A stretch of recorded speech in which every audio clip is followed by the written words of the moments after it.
Korihor je u Zarahemli propovijedao kako nema nikakvog Krista ni njegova pomirenja. Lagao je govoreći kako naša djela nemaju posljedica i da kad umremo, to je kraj. Korihor je mnoge poveo na krivi put.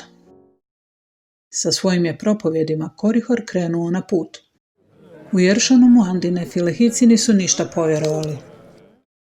Mudro su Korihora odveli pred Amona, koji ga je izbacio van granica grada. Slično se dogodilo i u Gideonu, gdje su vođe Korihora odvele u Zarahemlu pred Almu.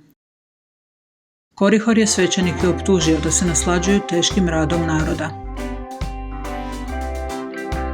Kad je Alma istaknuo kako to nije istina, Korihor je rekao da će mu povjerovati samo ako primi znak od Boga. I dobio je znak. Bog je učinio da Korihor zanijemi. Korihor je potom napisao kako je znao da Bog živi, no Sotona ga je zaveo.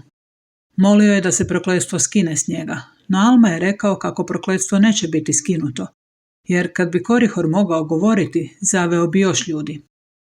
Korihor je ubrzo umro, okružen zoramcima. Njegova nam priča pokazuje kako Sotona ne pomaže svojim sljedbenicima, već ih ostavlja da budu uništeni.